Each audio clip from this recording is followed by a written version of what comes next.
Daily post वेख रहे सारे दर्शकों का मैं जतिंदर शर्मा स्वागत करता हाँ। जलंधर के लगातार कोरोना के मामले बढ़ते जा रहे हैं। कल तक जे देखा जाए सवेर तक तो मामले सिर्फ 60 के करीब ही नहीं सन तो अज 63 मामले हो चुके हैं। तो थोड़ा दस दईए कि जलंधर मामले बढ़न का कारण एको ही रहा है कि सोशल डिस्टेंस का ध्यान ना रखना, एक दूजे संपर्क में आना ही इस कोरोना वायरस के बढ़न का कारण रहा है।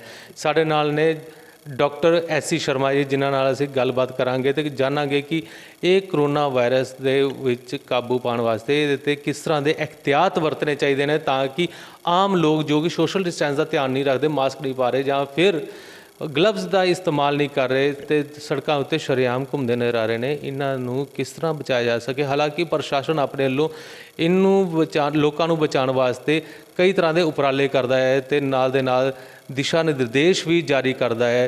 पर असी डॉक्टर साहब को जानांगे कि ये किस तरह के सुझाव अपने वालों देणगे ताकि इस कोरोना वायरस को जलंधर विच होर ना फैलाया जा सके। लोग जो इस संपर्क विच ने वो किस तरह अपना डिस्टेंस बना के रखन। डॉक्टर साहब तुहाडे तो जानांगे कि ये किस तरह का वायरस है तो ये सिम्पटम कईयां ते नज़र आते तो कईयां ते नज़र नहीं आते, तो तुसीं इत्ते की कहना चाहते हो? नमस्कार। देखो इस तरह है कि ये विच बहुत सारे पेशेंट जिहड़े है सिम्पटमलैस भी हैगे ने, लेकिन साडे कोल उन्होंने पछाणन दे जो लक्षण है, गले च खारिश होना, खांसी होना, बुखार होना, ये अमूमन सारिਆਂ ਵਿੱਚ पेशेंट से आंदा हैगा। और स्मैल का टेस्ट का पता लगना घट जाना, कईयां नूं पेट की प्रॉब्लम्स आना, ये मोटे तौर पर लक्षण ने। तो जे कोई सानूं इदां दा सस्पैक्टेड पेशेंट मिलता है तो असीं उन्होंने एडवाइस करांगे कि वो अथॉरिटीज़ कोल जान, सिविल हॉस्पिटल जाके उहदा टेस्ट करवा के उहदा काम करन। बाकी आम नारी शहरी के तौर पर साढ़े सारिਆਂ दे फर्ज बनता कि सोशल डिस्टेंसिंग ही फिलहाल साढ़े कोल साधन है, होर कोई मैडिसन अवेलेबल नहीं हैगी। जिन्ने स्लम एरियाज़ ने इत्थे मेरे नेड़े तेड़े भी मैं देख रहा कि पब्लिक इस चीज़ को सीरीयसली नहीं लै रही और वो डिस्टेंस जी है वो नहीं बना के रखते, झुंडां दे झुंड बना के इधर उधर खड़े होंगे है, not for any purpose, just fun sake, जिदा कि अल्टीमेटली फिर सानू सारिਆਂ ਨੂੰ खमेजा पूरी सोसाइटी ਨੂੰ भुगतना पैंदा है। सो मेरी सारिਆਂ अगे ਇਹੋ ਹੀ बेनती है कि ये कोई किसी जुर्म वास्ते नहीं है, ये साढ़े सारिਆਂ ਦੀ भलाई वास्ते है कि असी आपस च दूरी बना के रखीए और ये नाल ही असी बच सकांगे, साढ़े परिवार के मैंबर बच सकणगे, साढ़े महल्ले के, साढ़े शहर के, साढ़े देश के। धन्यवाद जी। डॉक्टर साहब जिमें कि तुहाडे कोल तुसीं हॉस्पिटल रन करते हो, तुहाडे कोल ओपीडी दे विच कई इस तरह पेशेंट आते होणगे, कई इस तरह के बुखार दे भी, नज़ला जुकाम ते खांसी दे भी पेशेंट आते होणगे, तुसीं उन्हां नूं किस तरह ट्रीट करते हो? सब तो पहली गल तो यह कि मैं मेरे कोल अंदर बैठिया भी असी दूरी बना के रखते हैं। नंबर 2, एक टाइम तो मैं एक पेशेंट नूं अटेंड कर रहा तो दूसरे पेशेंट नूं कहना तू बाहर रुक जा, पहला मैं इन्होंने अटेंड कर लेना, उस तो बाद मैं दूसरे तरह अटेंड कराँगा। इस तरीके नाल जिथे भी लोड़ पैंदी है डिस्टेंसिंग बना के रखना एक ज़रूरी है। और जो भी जिस तरह मैं पहला दसियाँ उस सब एडवाइस जी कोई नाल कंसर्न होंदी है, जो कोई इस तरह का शकी मरीज़ लगता तो उन्होंने असीं गाइड करते हैं। तो डॉक्टर साहब किसी वेले ये भी हो जाता है कि किसी वेले साढ़े कोल खांसी जुकाम वाला पेशेंट आ जाता है तो सरकारी हिदायतां ने कि उन्होंने तुसीं सिविल हॉस्पिटल तक पहुँचाना भी है, भावें एंबूलेंस का इंतजाम अपने कोलों किया जाए। तो जनहित वास्ते ये बहुत जरूरी भी है, एक सोशल साडा करतव्य भी बनता है। पर किसी वेले इस तरह हो जाता कि ये सारिया सुविधावां मुहैया नहीं होंदियां तो उस समय तुसीं किस तरह करो जिसले इस तरह कोई पेशेंट आ जाता तुहाडे कोल? देखो जी, फिलहाल तो मेरे को इस तरह का कोई भी पेशेंट नहीं आया। सिम्पटम्स मिलते जुलते हैं, दूसरिया वायरल फीवर्स भी होंगे हैं, इन्फेक्शनस होंगे हैं, उन्होंने भी इस तरह के होंगे हैं। लेकिन जो मेरे दिमाग च प्लैनिंग है जो कितने भी इस तरह की होंगी है तो मैं यही कहांगा उन्होंने कि तुसीं अपनी चाहे प्राइवेट वहीकल करके या तुसीं गवर्नमेंट के कंट्रोल रूम ते फोन करके 108 की एंबूलेंस बुला के तुसीं उन्होंने उत्थे शिफ्ट करो, क्योंकि मेरे को अपने कोल निजी तो एंबूलेंस नहीं है जी कि मैं मुहैया करा सकां। डॉक्टर साहब कई वैसे लगातार जलंधर के मामले बढ़न के नाल लोग बड़े पैनिक होए पे ने, उन्होंने दिल में घबराहट भयभीत भी ने। डॉक्टर साहब लोग इस करके कि उन्होंने किते करोना ना होया होवे, तुहाडे कोल इस तरह कई पेशेंट आते होणगे, उन्होंने तुसीं अपने वल्लों की एडवाइस दिंदे हो कि किद्दां अपनी इम्यूनिटी सिस्टम नूं ठीक रखण हो? देखो इस वेले वक्त घबराने का नहीं है, सूझवान बनने का हैगा। ठीक है, जे असी अपनी प्रॉपर डिस्टेंसिंग बना के रखांगे, प्रिकॉशनस लैके रखांगे, हैल्थ में मेनटेन करके रखांगे तो फिर नहीं इदा होंदा। एक सीधी जिहा फार्मूला है कि करोना ने उड़ के साढ़े घर नहीं आना, असी बाहरों करोना नूं लैके घर आवांगे, असी बाहरों करोना नहीं लैके आना। बस ਫਿਰ ਕੁਝ ਨਹੀਂ ਹੋਣ ਵਾਲਾ। ਡਾਕਟਰ ਸਾਹਿਬ ਇੱਕ ਗੱਲ ਹੋਰ ਹੈਗੀ ਕਿ ਵਾਕਈ ਤੁਹਾਡੀ ਗੱਲ ਬਿਲਕੁਲ ਸਹੀ ਹੈ ਕਿ ਕਰੋਨਾ ਬਾਹਰੋਂ ਹੀ ਜੇ ਅਸੀਂ ਘਰੋਂ ਬਾਹਰ ਨਿਕਲਾਂਗੇ ਤਾਂ ਕਰੋਨਾ ਸਾਨੂੰ ਪਕੜੇਗਾ ਤੇ ਅਸੀਂ ਉਹਦੀ ਪਕੜ ਦੇ ਵਿੱਚ ਆਵਾਂਗੇ। ਜੇ ਘਰ ਦੇ ਵਿੱਚ ਰਵਾਂਗੇ ਤੇ ਸਾਡੇ ਤੇ ਕਰੋਨਾ ਦਾ ਕੋਈ ਅਸਰ ਹੋਣ ਵਾਲਾ ਨਹੀਂ ਹੈ। ਪਰ ਫਿਰ ਵੀ ਕਿਸੇ ਵੇਲੇ ਕੋਈ ਇਸ ਤਰ੍ਹਾਂ ਦੀ ਮਜਬੂਰੀਆਂ ਹੋ ਜਾਂਦੀਆਂ, ਲੋਕ ਘਰਾਂ ਚੋਂ ਬਾਹਰ ਨਿਕਲਦੇ ਨੇ। ਤੁਸੀਂ ਵੀ ਦੇਖਦੇ ਹੋਗੇ ਕਿ ਇਸ ਏਰੀਆ ਦੇ ਵਿੱਚ ਵੀ ਲੋਕ ਭਾਵੇਂ ਸੀਲ ਕੀਤੇ ਹੋਏ ਏਰੀਆ ਪਰ ਸੀਲ ਤੋਂ ਬਾਵਜੂਦ ਵੀ ਲੋਕ ਗਰੁੱਪਿੰਗ ਦੇ ਵਿੱਚ ਅੰਦਰ ਬੈਠਦੇ ਨੇ ਤੇ ਉਹ ਫਿਰ ਕਿੰਨਾ ਕੁ ਬਚ ਸਕਦੇ ਨੇ ਇਸ ਬਿਮਾਰੀ ਤੋਂ? ਦੇਖੋ, ਇਹ ਸਰਾਸਰ ਬਿਮਾਰੀ ਨੂੰ ਸੱਦਾ ਦੇਣ ਵਾਲੀ ਗੱਲ ਹੈ। ਸਾਨੂੰ ਸਾਰਿਆਂ ਨੂੰ ਇਸ ਚੀਜ਼ ਵੱਲ ਖਿਆਲ ਰੱਖਣਾ ਚਾਹੀਦਾ ਹੈ। ਇਹ ਗਲਤ ਗੱਲ ਹੈ ਜਿਹੜੇ ਅਸੀਂ ਬਾਹਰੋਂ ਤੇ ਲਿਖਾਵਾ ਕਰੀਏ ਕਿ ਅਸੀਂ ਬੰਦ ਕੀਤਾ ਹੋਇਆ ਤੇ ਅੰਦਰ ਬੈਠ ਕੇ ਅਸੀਂ 10 ਬੰਦੇ ਇਕੱਠੇ ਤਾਸ਼ ਖੇਲਦੇ ਪਏ ਹਾਂ ਜਾਂ ਹੋਰ ਕੁਝ ਕਰ ਰਹੇ ਹਾਂ। ਸੋ ਜਾਂ ਇਹ ਸਭ ਦੀਆਂ ਸਭ ਇਹ ਅਸੀਂ ਆਪਣੇ ਮਨ ਨੂੰ ਭੁਲੇਖੇ 'ਚ ਪਾਉਣ ਵਾਲੀ ਕਰਦੇ ਹਾਂ। ਇਹਨੇ ਕਰੋਨਾ ਨੇ ਅਮੀਰ ਗਰੀਬ ਛੋਟਾ ਵੱਡਾ ਗਲੀ ਮੁਹੱਲਾ ਸ਼ਹਿਰ ਕੁਛ ਨੂੰ ਬਖਸ਼ਣਾ ਨਹੀਂ। ਜੇ ਨੁਕਸਾਨ ਕਰਨਾ ਤੇ ਫਿਰ ਸਾਰਿਆਂ ਨੂੰ ਇਹਨੇ ਕਰ ਦੇਣਾ। ਸੋ ਇਸ ਕਰਕੇ ਇਹੋ ਹੀ ਬੇਨਤੀ ਹੈ ਕਿ ਇਸ ਤਰ੍ਹਾਂ ਦੀਆਂ ਗਲਤੀਆਂ ਨਾ ਕੀਤੀਆਂ ਜਾਣ। ਇਹੋ ਜਿਹੀਆਂ ਗਲਤੀਆਂ ਦਾ ਖਾਮਿਆਜ਼ਾ ਹੀ ਹਾਲੇ ਸਾਡਾ ਕੰਟਰੀ ਭੁਗਤ ਰਿਹਾ ਹੈਗਾ। ਅਸੀਂ ਜੋ ਵੀ ਦੇਖੀਏ ਬੰਬੇ 'ਚ ਜੋ ਹੋ ਰਿਹਾ ਜਾਂ ਪੁਣੇ 'ਚ ਹੋ ਰਿਹਾ, ਇਹ ਸਾਰਾ ਕੁਝ ਵੀ ਇਸੇ ਕਰਕੇ ਹੋ ਰਿਹਾ। ਸੋ ਸਾਨੂੰ ਇਸ ਚੀਜ਼ ਤੋਂ ਬਚਣ ਦੀ ਲੋੜ ਹੈ। ਇਹ ਕਿਸੇ ਦੇ ਦਿਖਾਉਣ ਵਾਸਤੇ, ਕਿਸੇ ਦੇ ਅਹਿਸਾਨ ਵਾਸਤੇ ਨਹੀਂ ਜਾਂ ਕਿਸੇ ਦੇ ਡਰ ਤੋਂ ਨਹੀਂ, ਸਾਨੂੰ ਖੁਦ ਸਮਝਣ ਦੀ ਲੋੜ ਹੈ ਕਿ ਸਾਡੀ ਭਲਾਈ ਵਾਸਤੇ ਹੈ। ਸੋ ਸਾਨੂੰ ਇਹ ਕੰਮ ਬਿਲਕੁਲ ਇਕੱਠੇ ਹੋਣ ਵਾਲਾ ਝੁੰਡਾ ਬਣਨ ਵਾਲਾ ਕੰਮ ਗਲਤ ਹੈ। ਔਰ ਬਾਕੀ ਜਿੱਥੇ ਸਾਡੀ ਜ਼ਰੂਰਤ ਹੈ, ਮਜਬੂਰੀ ਹੈ, ਉੱਥੇ ਜਾਣਾ ਹੀ ਹੈ।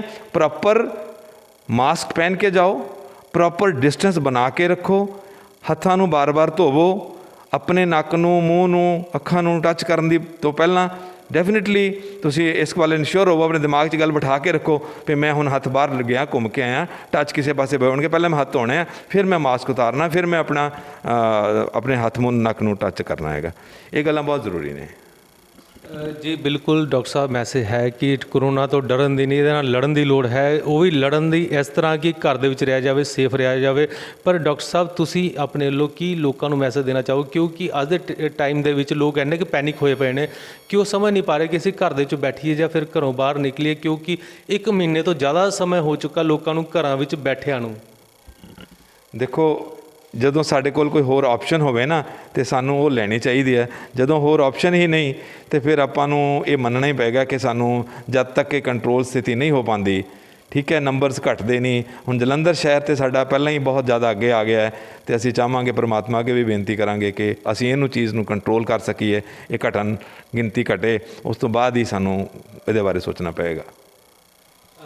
ਜੀ ਡਾਕਟਰ ਸਾਹਿਬ, ਇਹ ਤਾਂ ਹੋ ਗਈ ਬਾਕੀ ਲੋਕਾਂ ਦੀ ਗੱਲ, ਜੋ ਕਿ ਲੋਕ ਹੱਲੇ ਵੀ ਕੁਝ ਸਮਝਦੇ ਨੇ ਕਿ ਕੁਝ ਲੋਕ ਨਹੀਂ ਸਮਝ ਪਾ ਰਹੇ ਇਸ ਗੱਲ ਨੂੰ ਕਿ ਉਹ ਪ੍ਰੀਕਾਸ਼ਨ ਵਰਤਣ।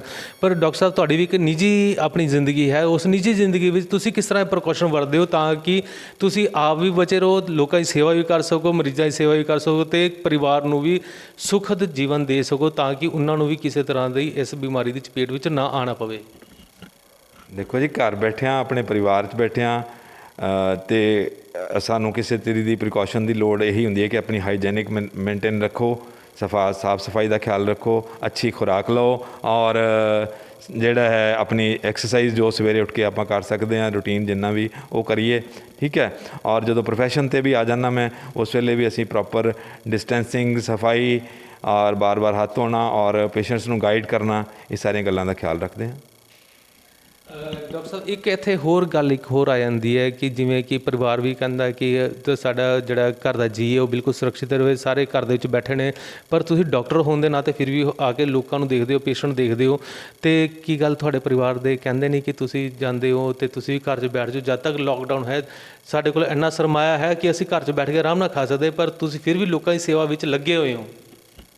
ਦੇਖੋ, ਇਸ ਵੇਲੇ ਪੈਸੇ ਕਮਾਉਣ ਵਾਸਤੇ ਨਹੀਂ ਘਰੋਂ ਆਇਆ ਜਾਂਦਾ। ਦੇਖੋ, ਇਹ ਬੜੀ ਸਾਫ਼ ਜੀ ਗੱਲ ਹੈ। ਇਹ ਡੈਫੀਨੇਟ ਗੱਲ ਹੈ ਕਿ ਪਰਮਾਤਮਾ ਦੀ ਦਇਆ ਨਾਲ ਇੰਨੇ ਕੁ ਸਾਲਾਂ ਦੇ 40 ਸਾਲ ਦੇ ਕੰਮ ਦੇ ਵਿੱਚ ਇੰਨਾ ਕੁ ਅਰਨ ਕੀਤਾ ਹੁੰਦਾ ਕਿ ਜੇ ਸਾਨੂੰ ਘਰ ਬੈਠ ਕੇ ਵੀ ਖਾਣਾ ਪਏ ਤਾਂ ਖਾ ਸਕਦੇ ਹਾਂ। ਪਰ ਮੇਰਾ ਜੋ ਪੇਸ਼ਾ ਹੈ, ਮੇਰੇ ਕੋਲ ਜਿਹੜਾ ਮੇਰਾ ਪੇਸ਼ੈਂਟ ਮੇਰੇ ਨਾਲ ਜੁੜਿਆ ਹੋਇਆ, ਉਸ ਵਿਸ਼ਵਾਸ ਨਾਲ ਜੁੜਿਆ ਹੋਇਆ, ਉਹ ਆਪਣੀ ਜ਼ਰੂਰਤ ਲਈ ਅੱਜ ਆਉਂਦਾ ਮੇਰੇ ਕੋਲ, ਅਤੇ ਅੱਜ ਮੈਂ ਕਹਾਂ ਮੈਂ ਘਰ ਬੈਠਾ ਵਾਂ, ਲੁਕ ਜਾਵਾਂ, ਅਤੇ ਇਹ ਮੇਰੇ ਲਈ ਇਹ ਵਿਸ਼ਵਾਸਘਾਤ ਹੋਏਗਾ। ਮੈਨੂੰ ਇਹ ਨਹੀਂ ਕਰਨਾ ਚਾਹੀਦਾ। ਉਸ ਪੇਸ਼ੈਂਟ ਦਾ ਮੇਰੇ 'ਤੇ ਵਿਸ਼ਵਾਸ ਬਣਿਆ, ਉਹਦੀ ਉਸ ਔਕੜ ਵਿੱਚ ਮੈਨੂੰ ਪੂਰੀ ਪ੍ਰੀਕਾਸ਼ਨ ਲੈ ਕੇ ਮੈਨੂੰ ਉਹਦੀ ਔਕੜ ਦੇ ਵਿੱਚ ਉਹਦੀ ਹੈਲਪ ਕਰਨੀ ਚਾਹੀਦੀ ਹੈ। ਮੈਂ ਫਰਜ਼ ਪੂਰਾ ਕਰਨ ਵਾਸਤੇ ਆਉਣਾ, ਅਰਨ ਕਰਨ ਵਾਸਤੇ ਨਹੀਂ। ਭਗਵਾਨ ਦੀ ਬਹੁਤ ਦਇਆ ਹੈ, ਮੇਰਾ ਬੇਟਾ ਬਹੂ ਦੋਨੋਂ ਸਪੈਸ਼ਲਿਸਟ ਡਾਕਟਰ ਨੇ ਔਰ ਉਹ ਸਫੀਸ਼ੀਐਂਟ ਸੈਲਰੀ ਅਰਨ ਕਰਦੇ ਆ। ਇਹੋ ਜਿਹੀ ਕੋਈ ਜ਼ਰੂਰਤ ਨਹੀਂ ਹੈ ਕਿ ਮੈਨੂੰ ਪੈਸੇ ਦੀ ਥੋੜ ਕਰਕੇ ਮੈਂ ਇੱਥੇ ਆਉਣਾ ਵਾਂ। ਮੈਂ ਆਪਣਾ ਫਰਜ਼ ਪੂਰਾ ਕਰਨ ਵਾਸਤੇ ਆਉਣਾ। ਜਿਹੜੀ ਮੇਰੀ ਕੋਈ ਮੇਰੇ ਨਾਲ ਜੁੜਿਆ ਆ, ਮੈਨੂੰ ਪੇਸ਼ੈਂਟ ਘਰੋਂ ਕਾਲ ਕਰਦੇ ਆ ਕਿ ਅਸੀਂ ਤੁਹਾਨੂੰ ਮਿਲਣਾ ਚਾਹੁੰਦੇ ਹਾਂ, ਮੇਰੀ ਪ੍ਰੋਬਲਮ ਹੈ, ਅਤੇ ਮੈਂ ਉਹਨਾਂ ਨੂੰ ਟਾਈਮਿੰਗਸ ਦੱਸਦਾ, ਉਹਦੇ ਮੁਤਾਬਕ ਮੇਰੇ ਕੋਲ ਆਉਂਦੇ ਆ ਔਰ ਮੈਂ ਉਹਨਾਂ ਦੀ ਸੇਵਾ ਕਰਦਾ ਪ੍ਰੋਪਰ ਪੇ ਨਾਲ। ਜੀ ਬਿਲਕੁਲ ਡਾਕਟਰ ਸਾਹਿਬ। ਅਤੇ ਡਾਕਟਰ ਸਾਹਿਬ ਤਾਂ ਇੱਕ ਹੋਰ ਗੱਲ ਕਿ ਹੁਣ ਇਸ ਤਰ੍ਹਾਂ ਦੇ ਮਾਹੌਲ ਦੇ ਵਿੱਚ ਜੋ ਅੱਜ ਦੇ ਟਾਈਮ ਦੇ ਵਿੱਚ ਚੱਲਦਾ ਪਿਆ, ਕਿਉਂਕਿ ਅੱਜ ਦੇ ਡੇਟ ਦੇ ਵਿੱਚ 63 ਪੇਸ਼ੈਂਟ ਕਰੋਨਾ ਵਾਇਰਸ ਦੇ ਪੋਜ਼ਿਟਿਵ ਹੋ ਚੁੱਕੇ ਨੇ। ਹਾਲਾਂਕਿ ਪਤਾ ਨਹੀਂ ਕਿੰਨੇ ਹੋਰ ਉਹਨਾਂ ਦੇ ਸੰਪਰਕ ਵਿੱਚ ਆਏ ਹੋਣਗੇ, ਅਤੇ ਉਹਨਾਂ ਜਿਹੜੇ ਹੁਣ ਵੀ ਸੜਕਾਂ ਦੇ ਵਿੱਚ ਸ਼ਰੇਆਮ ਘੁੰਮਦੇ ਪਏ ਲੋਕ ਨੇ, ਉਹਨਾਂ ਵਾਸਤੇ ਤੁਹਾਡਾ ਕੀ ਮੈਸੇਜ ਹੈ ਤਾਂ ਕਿ ਉਹ ਇਸ ਕਰੋਨਾ ਦੀ ਚੈਨ ਨੂੰ ਤੋੜਨ ਵਿੱਚ ਸਾਰੇ ਸ਼ਹਿਰ ਵਾਸੀ ਕਾਮਯਾਬ ਹੋ ਸਕਣ? ਦੇਖੋ, ਸਰਕਾਰ, ਸਾਡੇ ਪੁਲਿਸ ਬ੍ਰਦਰ ਜਿਹੜੇ ਹੈ ਆਪਣੀ ਰਾਤ ਦਿਨ ਡਿਊਟੀਆਂ ਕਰ ਰਹੇ, ਧੁੱਪ ਦੇ ਵਿੱਚ ਖੜੇ ਹੋ ਕੇ, ਠੀਕ ਹੈ। ਔਰ ਅਸੀਂ ਡਾਕਟਰਸ, ਸਾਡੇ ਡਾਕਟਰ ਸਾਹਿਬਾਨ ਹਸਪੀਟਲਸ ਦੇ ਵਿੱਚ ਬੈਠੇ, ਬਹੁਤ ਸਾਰਾ ਅਸੀਂ ਤਾਂ ਬਹੁਤ ਪੈਰੀਫਰੀ 'ਤੇ ਛੋਟਾ ਮੋਟਾ ਕਰ ਰਹੇ ਹਾਂ, ਉਹ ਤਾਂ ਆਪਣੀ ਜਾਨ 'ਤੇ ਖੇਲ ਕੇ ਕਰ ਰਹੇ ਨੇ। ਸਾਨੂੰ ਉਹਨਾਂ ਸਾਰਿਆਂ ਨੂੰ ਸਲੂਟ ਕਰਦਾ ਮੈਂ, ਔਰ ਮੈਂ ਉਹਨਾਂ ਦੇ ਬਿਹਾਫ 'ਤੇ, ਆਪਣੇ ਬਿਹਾਫ 'ਤੇ ਹੱਥ ਜੋੜ ਕੇ ਬੇਨਤੀ ਕਰੂੰਗਾ ਸਮਾਜ ਦੇ ਹਰ ਮੈਂਬਰ ਨੂੰ, ਤੁਸੀਂ ਘਰ ਬੈਠ ਕੇ ਸਮਾਜ ਦੀ ਉਨੀ ਹੀ ਸੇਵਾ ਕਰੋਗੇ ਜਿੰਨਾ ਬਾਕੀ ਜਣੇ ਬਾਹਰ ਜਾ ਕੇ ਕਰ ਰਹੇ ਨੇ। ਸੋ ਪਲੀਜ਼, ਜੇ ਕੋਈ ਜ਼ਰੂਰੀ ਕੰਮ ਨਹੀਂ ਤਾਂ ਨਹੀਂ ਬਾਹਰ ਨਿਕਲੋ।